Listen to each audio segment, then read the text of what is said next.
Hello everyone and welcome back to Bacon. Also welcome back to Cinderella Phenomenon. We're continuing on with Chev's route. Perhaps we can bribe him. With what? Insects? Chevalier and I are walking back to the palace together, brainstorming ways we can force Sinna to converse with me. Does he like insects? Because if he does, Cinnamon's favorite hobby is bug catching, so it has merit to an idea, but he likes bugs. I can appreciate liking bugs. I, too, like bugs. I refuse to wave a net around and catch insects with him. I doubt you need a net. Butterflies would flock to you, lovely as you are. I'd rather not be a perch for butterflies. Oh, but Princess, you'd look like something out of a fairy tale. We don't live in a fairy tale, Chev. The two of us have just rounded the corner when someone calls Chevalier's name. Mr. Chevalier, sir. A familiar boy rushes toward us, smiling brightly. Doctor, Princess. It is that boy that used to visit Chevalier at his clinic more than 2 years ago. Chevalier saved this boy by striking a deal with the elusive witch doctor. He hasn't aged a day. It's been 2 years. He doesn't look like he's aged at all. What kind of vampire are you, boy? The deal eventually caused Chevalier to be cursed. During that time, he did not remember the boy or the circumstances that had caused him to be cursed. Since the curse broke, however, the boy has been visiting Chevalier and watching him work with when Chevalier permits it. I apologize if I'm stumbling over words today. I've just been having a lot of cotton mouth, again, most likely due to allergies. Like, my energy's been fine. I haven't been having headaches. It just seems to be a lot of just nasal stuff and cotton mouthy stuff. I have not seen him since Chevalier made preparations to give the clinic to a niece. What a serendipitous meeting! To what do I owe the pleasure of your company, little sir? How did I say that? Chevalier crouches down beside the boy, and I cannot help but smile at the sight of them. I have never been good with children, but watching Chevalier interact with them always makes me happy. I heard a tragic rumor. Oh, care to share? The boy glances at me, a thoughtful look on his face. Are you and the doctor getting married? That's the tragic rumor? You would think that's tragic? What? What? Where in the world did that come from? I am experiencing a terrible sense of deja vu. I expect Chevalier to laugh or smile. Instead, he becomes oddly stiff. I cannot help but recall the trances that used to come over him when he was still I expect Chevalier to laugh or smile. Instead, he becomes oddly stiff. I cannot help but recall the trances that used to come over him when he was still an amnesiac. Is he okay? Doctor? Ooh, boy. Thave? Yes. Answer the boy, address Chevalier. Maybe we should answer the boy first and then take care of Chevalier just to get the boy to go, because it seems like this might be a private moment type thing. Versus, but then again, it might be better to comfort Chevalier first. We're gonna answer the boy first. I lean down to address the boy directly. I do not know what this has to do with any rumors, but no, I am not married to the doctor. He is very special to me, though. The boy looks at me skeptically. Are you getting married soon, then? I falter, unable to give the boy a straight answer. If Chevalier proposed to me, he would be by my side always. I would get to see his smiling face every night, and he would be, by extension, be next in line for the throne. I look at Chevalier, who catches my eye and smiles awkwardly. After a few moments, I smile back at him. Chevalier already worries enough about being accepted by the nobles. That sort of commitment would overwhelm him. I understand this, even if the reality of it is disheartening, but I cannot stand to see that sorrow on his face, so I speak the truth. I think that maybe someday we will be, yes. I say the words for the boy's benefit, but it is Chevalier who seems more surprised, staring at me so owlishly that I cannot help but laugh. Marrying a doctor as nice as Mr. Chevalier would be an honor for a princess. Lucette, that's... What? Is the great Chevalier, master flatterer, at a loss for words. Please let this be the right decision, because as much as I don't like Chev, this is cute. This is darn cute. I can never run out of compliments for you. Yes! Oh, I'm relieved. Oh, you're relieved too, okay. I'm relieved to see him return to his normal self, even if the things I said were embarrassing. Suddenly, the boy steps towards Chevalier, expression somber. I heard rumors that you were closing the clinic, that you were going to start living in the palace, and I thought it was because you were marrying the princess. Ah, I'm afraid you've been misinformed. The clinic will remain open, only a wonderful new lady is going to take over for me. She'll be selling herbal remedies to help with all kinds of sicknesses. But what about you? I'm going to be a physician at the palace. So you're just going to help the nobles? No, of course not, but I can't be in two places at the same time, so... I can tell by his expression that he does not want to go into more detail, so I assure the boy Chevalier will continue his practice, just in a different place. His sadness dissipates when I tell him that he can visit Chevalier in the palace. Mom is going to be so excited when I tell her I can visit the palace. He runs off after that, leaving Chevalier and I alone. I reach for Chevalier's hand. Are you okay? Yes, sorry about that, Lucette. I blanked out. You talk about me overworking myself, but are you sure you weren't pushing yourself too hard? No, I'm not. I promise. I look at him skeptically. In the end, he only raises his hands in surrender before again taking my hand in his. It was just a momentary lapse. Even when you're no longer an amnesiac, you still have memory problems. You really are an old man. Alas, I am afraid even I can't be perfect. He's only, 28? That is not old, people. He plants a kiss on my top of my head. Let's return to the palace, shall we? We won't want everyone to worry when you don't show at dinner. I allow Chevalier to pull me along. As we walk, I wonder how I might get him to speak honestly about what is bothering him. Oh, I'm just messing up on so many words. 3 days later. Remind me again of why we are here. Here is a small cafe on the outskirts of the town plaza. Actually, I've been here before.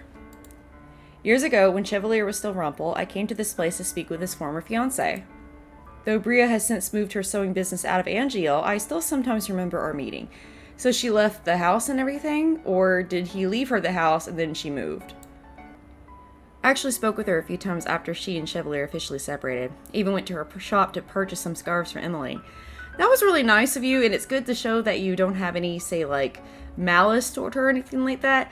But I'm kind of back and forth. I mean, this is a person who greatly harmed your partner over his principles and beliefs. And though I don't necessarily feel like that I would have any bad feelings toward her, I would just not have any feeling towards her at all, and I wouldn't go out of my way to support her at all. But that's just me. And it wouldn't be, say, necessarily a cold or bitter thing. It would just be a don't want you in our life anymore type thing. Like, why are you bringing her back in over and over again unless you absolutely have to? But right now I'm here with Chevalier, who has just ordered dessert off the menu.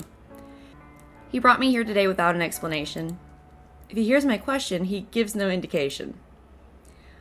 Are you sure you didn't want anything else, Lisette? Look, they even have this fancy hot chocolate. They serve it with rose petals. A hot chocolate with rose petals? A hot chocolate with rose petals. I'm kind of interested myself. I've had rose coffee before. It wasn't too bad. I've never had rose hot chocolate. Chev?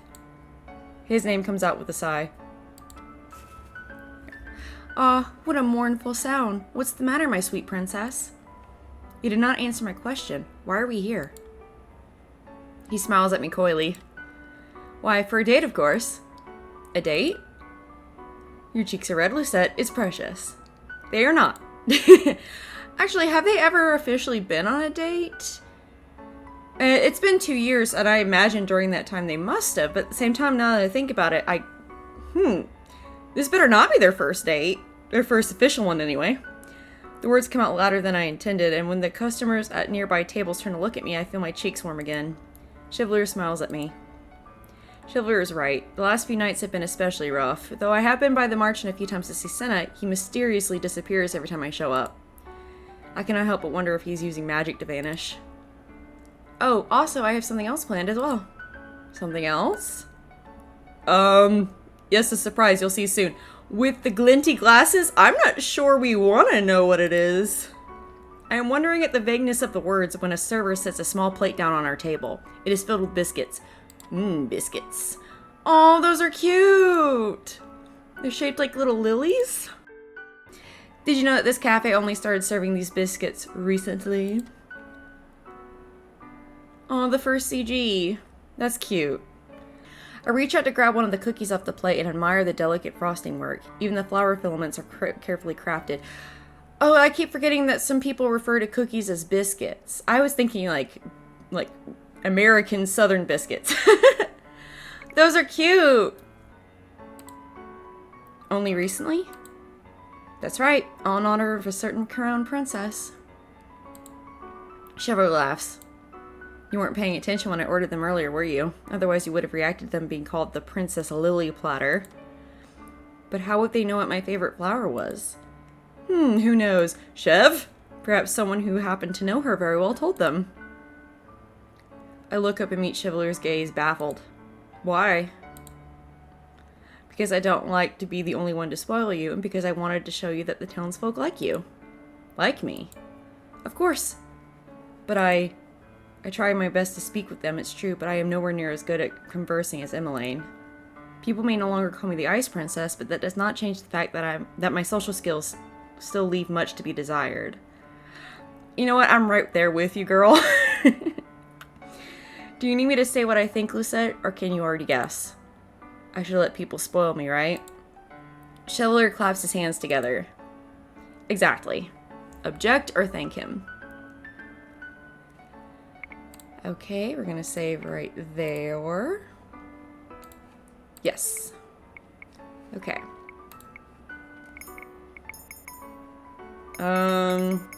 He would want me to just accept it and go, so we're gonna say thank you. You're quite welcome, Lucette. You don't need to thank me, though. Of course I do. If you're going to spoil me and go to such lengths to have other people spoil me as well, the least I can do is say thank you. I sigh as I take a bite out of the cookie. As strange as the situation is, I'm still grateful. Your smile is more than enough gratitude for me, princess. You always say that. Because it's true. I pop the rest of the biscuit into my mouth before reaching for another and holding it out to Chevalier. Hope you do not plan on making me eat all of these by myself. Of course not. He takes the biscuit with a bright smile. He always goes out of his way to do such nice things for me. I should do something for him as well. My mind wanders back to the stall full of scarves we visited not too long ago. Chevalier mentioned he needed a new scarf. He no longer wears the scarf Bria made him, but because Chevalier is Chevalier, he puts other people first and never thinks about what he needs. So, obviously I had some complaints about this route, like one major complaint and some minor complaints, but I will say that this route hasn't been too bad, like as bad as I was expecting it to be. The problem is that it's really easy to forget how crappy Chev really is or was. Like, they just keep ignoring it and pushing past it. It never gets addressed. Like, it just never freaking happened. And I can see why people easily forgot how bad the route really was. Because here in the sequel, he's just, everything's fairly normal. And even like the whole, him having an issue with commitment to Lucette as far as getting married, that can kind of be explained away as, you know, he already had like a really bad engagement, number one. And number two, yeah, he's having to build things up in order to be seen as suitable to the nobles, even though, you know, it's mostly supposed to be to her and her family who have already accepted him. But I can understand being self-conscious. I can also understand the turmoil he's feeling because he feels like he can't help out those who need help more than the nobles do, typically, because nobles can typically afford treatments that poor people cannot. So I understand all of that. I can't think of this route as good so far, because I personally have not had the space to forget that he's actually a really crappy person. And then, like, you know, I had history with people who are burlesque dancers, who are drag queens, both male and female. And then there's also, of course, you know, I do have quite a few trans friends, including somebody I had considered a brother for a very long time. As in, like, they were trans male, and I considered them a brother, and before that I considered them a sister. They were part of my family. And I just keep thinking about him interacting with any of those people, and how crappy he would behave around them. How terribly he would treat them, just based on how he treated Karma. And that bothers me. I'm not going to get too far into that particular subject because not being trans myself, I feel like that's not my place to talk about, but I think that's a major factor as to why I do not care for Chev, was because I keep thinking of how he would behave around people that mean a lot to me. And so it's very hard to forget that kind of behavior that he had. And I really wish that they had either just not done that or they had addressed it, something. They did not. They just want you to forget it even happened. And I'm sure that there was not supposed to be any deep meaning behind it. You know, it's just supposed to be funny or whatever. But there's a lot of that I've noticed. Like, the creators make things a certain way, make people a certain way, make situations a certain way, but then they have a completely different meaning or no meaning behind it at all, they claim. But it's very blatantly obvious something is actually there, and it's really easy to read into. So I didn't think it was funny. I found it extremely offensive. This is somebody whom I would not associate in any way, shape, or form. If they even so much as approached me, I'd turn my back and walk away. And if they still continue to not leave me alone, I might fight them. Like, I try to resolve things peacefully because, you know, I don't like fighting. Fighting scares me. But I will fight you if I absolutely need to. Just, there you go. Those are the reasons why I just can't get over how Chev behaved.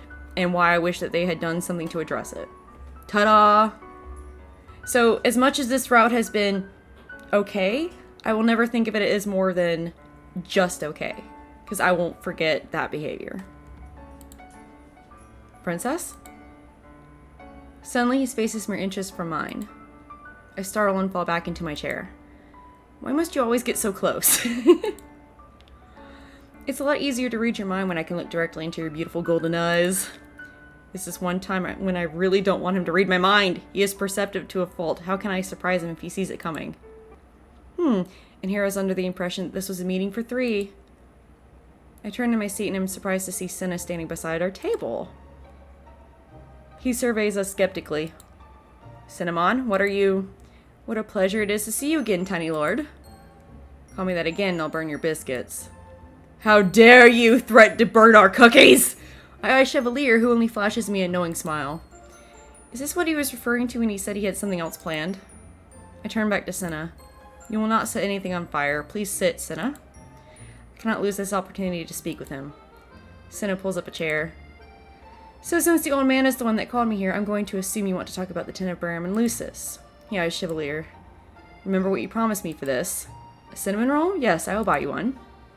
Sinna flushes a deep red. It takes a great effort to stifle my laughter. Sinna, the most precious cinnamon. You don't want to finish that sentence. Despite his protest, Sinna does not budge. So he has a weakness for cinnamon? I should not be surprised. I glance again at Chevalier. So this was not just a date. He set up this time for Sinna and I to meet. Leave it up to Chevalier to find a way to make this work. I clear my throat. To answer your earlier question, yes, that is correct. You have heard what I told Delora. I have, and I want to discuss the balance between the Lucis and Tenebrarum. As I said before, that's not necessary. I don't intend to change the way I'm handling the Lucis. He is acting like a petulant child. What do you mean by handling the Lucis? Sinna raises an eyebrow.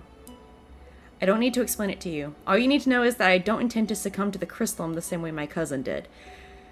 Honey, if you want to avoid chaos and imbalance and a repeat of the past, you have to be willing to talk about this crap. You are not stupid. Like Lady Parfait? Like Parfait. We speak at the same time. What are you two, parrots? Please explain, Sinna. There's nothing to explain. I just told you. I plan on doing things differently from my cousin.